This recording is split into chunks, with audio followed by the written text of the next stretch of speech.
Hi guys, what is up? My name is Carla Sochi. Thank you so much for clicking on my video.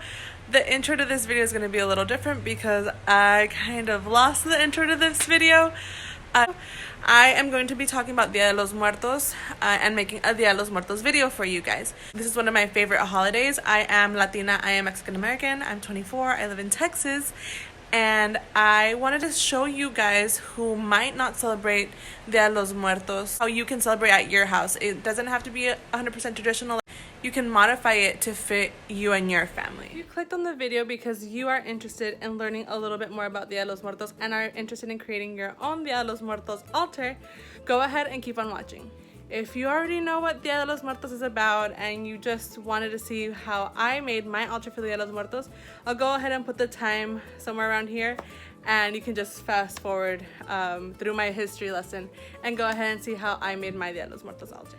So for those of you who are clicking on here, whether you're Latino and haven't celebrated Dia de los Muertos before, or are Latino and are just looking for some ideas, or if you're not Latino and let's say you watched the Disney movie Coco last year and you really want to honor your family members, it doesn't matter who you are or what your heritage is, you can go ahead and do this tradition. It's a very, very beautiful tradition. So let me tell you a little bit more about Dia de los Muertos. So first off, to those of you who are not Latino, or if you are Latino but you think this, Halloween and Dia de los Muertos is not the same thing. Dia de los Muertos is not Mexico's Halloween. Halloween's more commercialized now, so Mexico does do that as well. But they celebrate Dia de los Muertos. Dia de los Muertos is all about celebration, and it's festive, and it's all about celebrating the life that they led here on Earth and celebrating the relationships that you had with them. Let me preface before I give my history lesson. I've only celebrated Dia de los Muertos 2 or 3 years now. So I'm not an expert on Dia de los Muertos. If you don't celebrate what I'm celebrating, if you guys have another tradition for Dia de los Muertos and I didn't mention it, go ahead and comment in the video down below. And I definitely want to look through them and maybe I can add some more things next year to my altar and to my traditions. Dia de los Muertos is celebrated across Latin America. It's celebrated in Mexico and Central America and in South America, but I can't speak for those traditions. I can barely speak for my Mexican traditions, okay? Because like I said, I'm not an expert on the subject, but I do celebrate what I've been taught in my Mexican culture. Dia de los Muertos now is a Mesoamerican and Catholic tradition, mostly. I'm not saying that other religions can't practice it. I'm just saying that traditionally, it started out as a Mesoamerican tradition. These traditions came from indigenous tribes. That tradition started before the Spanish settlement in Mexico and Latin America. The tradition has morphed with the times. You know, there's still some indigenous people in Mexico, so they definitely have, like I said, morphed that tradition. Like, again, in my experience and what I've seen celebrated across Mexico as a Mesoamerican and Catholic tradition. Certain people have maybe Catholic items that they put on the altar. So it just, like I said, it depends on the person who's celebrating. It depends on you, on what you want for your altar and what you might not even practice a religion, but you still want to honor your family members. So that is totally okay. Different people celebrate it differently. So some people do it more days, some people do it less days. For me, and as far as I know, November 1st and November 2nd is where you celebrate Dia de los Muertos. So for me, I celebrate it on November 2nd. November 1st is supposed to be for children. On November 2nd is when you celebrate everybody. No, it's actually All Souls Day. If you have a calendar in your house, you can go and check right now. And I have a Disney Princess calendar at my house because I'm a big Disney fan, you guys. 1st and 2nd, November 1st is All Saints Day, and then November 2nd is All Souls Day. Again, in my house, I celebrate All Souls Day, which is Dia de los Muertos for me. I do practice Catholicism. The tradition of having the altar, if you like, Coco is a very good movie to kind of get a little taste of what Dia de los Muertos is. But the belief is that your family members come and visit you on Dia de los Muertos. You put offerings for them on the altar that day. So let's say you have a tia, an aunt, who loves a certain type of food, or she loves a certain type of drink. Your tia or tío loved, coronas, or maybe they, loved a certain cigar, or if they love pizza, if they love tamales. You leave a plate of that offering and or an item that they loved. If you know their favorite car, you can find a toy car or a picture of that car and leave it on the altar just as a remembrance of them. You can think of it as a little museum for your loved ones. So now that I kind of gave you a little introduction to Dia de los Muertos, I'm gonna show you what I personally do for Dia de los Muertos. Whether you're Latino, whether you're not, doesn't matter who you are. If you want to honor your loved ones, definitely go ahead and do it. So again, you don't need a big space. You can just find a corner in any part of your house or apartment and do it from there. So this is the space that I've decided to put my altar. So now it's time to take everything out of the box. Kind of like a Dia de los Muertos unboxing video. So it's a perfect spot for my altar because it's here in the living room. It's in the corner of both of my sofas.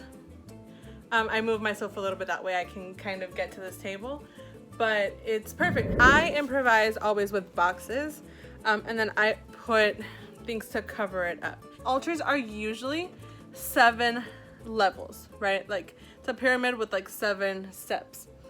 I possibly could have done that here. I don't know if I'm going to. I don't think I have the right size of boxes for that. But I'm gonna improvise as best as possible. And yeah, let me go ahead. Traditionally on the floor they have these petals.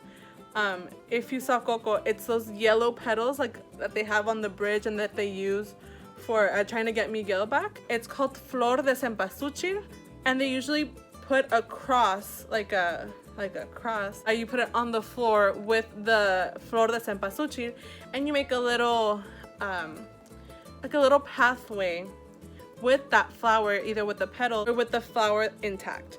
So you make the cross and you make the little pathway, and that's supposed to help guide your ancestors to your altar. Beautiful tradition. I don't have the space for that in my house, so I'm not gonna have any Flor de Cempasúchil today to show you guys. So like I mentioned, on the altar you can put your loved one's favorite food, objects, whatever represents your loved one, you can have it on the altar. If you are Catholic, you can also put religious items on the altar. I need to find it, but I like putting my rosary that I got for my quinceañera, just because that's my own personal rosary. And then some people put La Virgen de Guadalupe, which is the Virgin Mary, the Virgin of Guadalupe. So maybe if you have a favorite saint. Okay, so enough of just telling you what to put on the altar. Let me actually show you how I'm gonna put up my altar.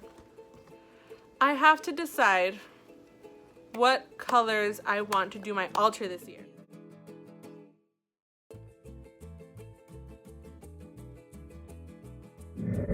I decided to go with the pink and purple decorations, but if you guys saw all the things that I was taking out, the candles, a lot of the candles that I have do have pink and purple, also have green and orange and white and black. So I'm gonna go to the dollar store. I'm gonna let my creative juices flow, so we're gonna take a field trip to the Dollar Tree.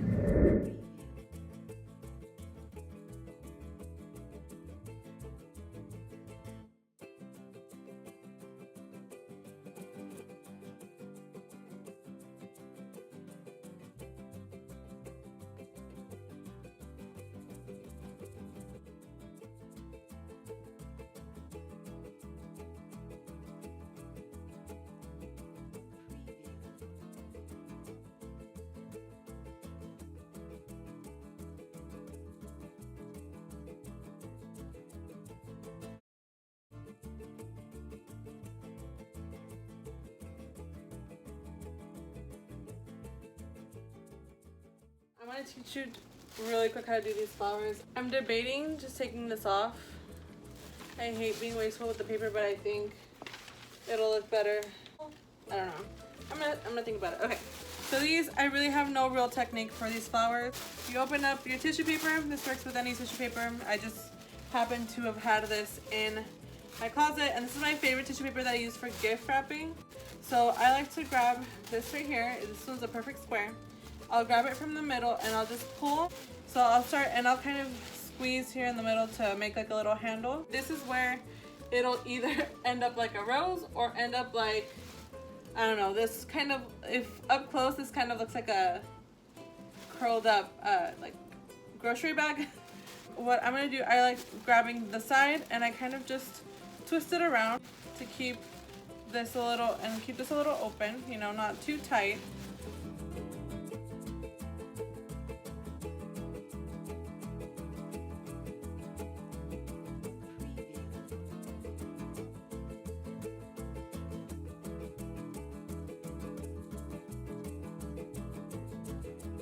To the paper, because on the wall it might fall off. There you go. I'm not feeling this orange stuff, so I'm gonna cut it off.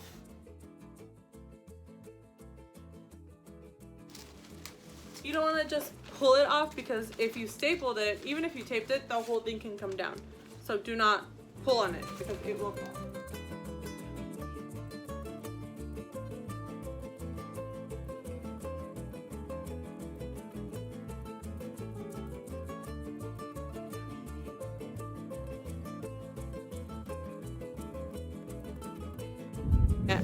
I want to share the pictures that I have on my altar. That way I can work the other stuff around it. So I have a damp cloth and I'm going to start taking away the dust off of these pictures. These are my great-grandparents. This is Abuelito Manuel, and this is Abuelita Isabel. There we go. He passed away way before I was born, and she lived to be 99 years old. She got pneumonia and she got sick, and so she unfortunately passed away. But she was about 6 or 7 months away from being 100 years old. Dad's mom. And I unfortunately don't really remember how she was, like her or let me show you a picture. This is my grandma Rosalinda. She's carrying my brother in this picture. My brother was a baby. So my grandma Rosie, oh, it says right here, yeah, January 28th, 1998. So 20 years ago, almost 21 years ago. Wow. It's my grandma Rosie. She passed away a long time ago as well. I didn't really get to see her that often, but I remember she was very nice to me, and she would always buy me stuff. Oh, this picture, man, I love this picture so much. This is my mom's older brother, my tío Servando, my uncle Servando, and his wife, my tía Güera. Oh man, I love my tía so much. This is them. My tío Servando and my tía Güera. I miss them so much. I'm not gonna cry.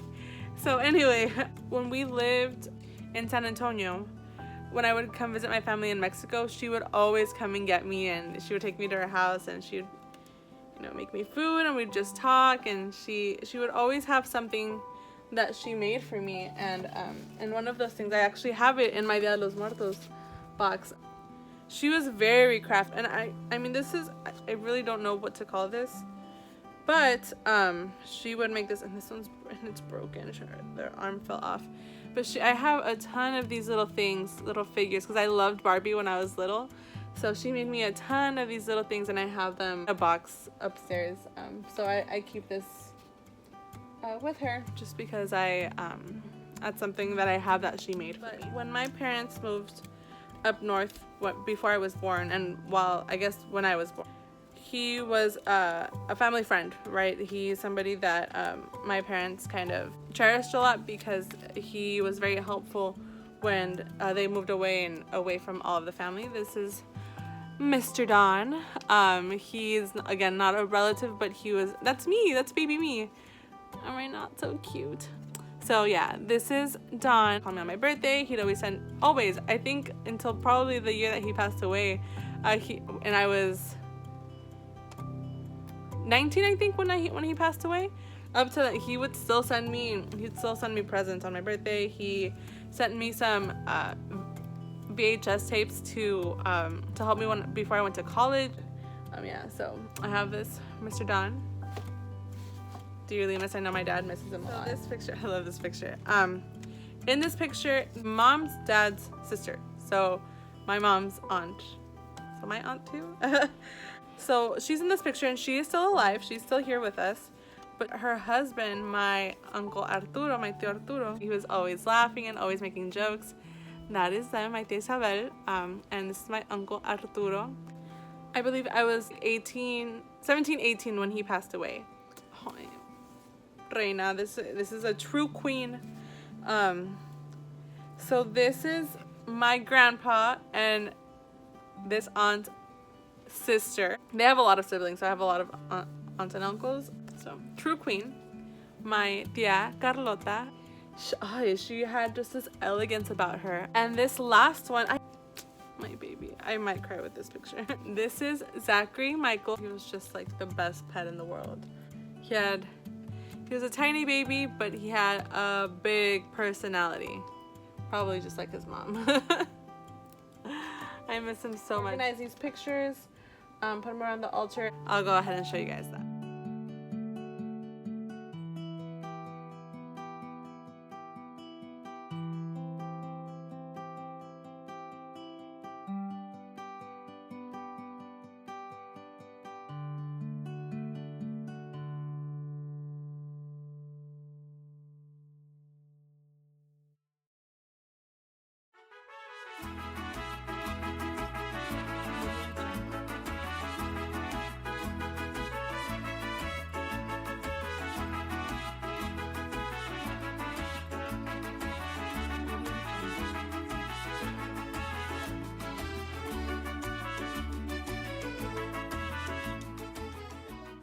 Okay guys, thank you so much for watching. I hope you got some inspiration, ideas for your altar at home.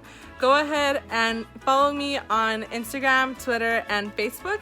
I'm Carla Sochi all across the board, and tag me in some of your pictures with your altar. I'm really happy with the way mine turned out. I hope my altar helped inspire yours, and I hope I was able to teach you a little bit more about Day of the Dead. So thank you guys so much for watching my first video on YouTube. Go ahead and subscribe and turn on the notification bell, and we'll see you in the next video. Bye guys!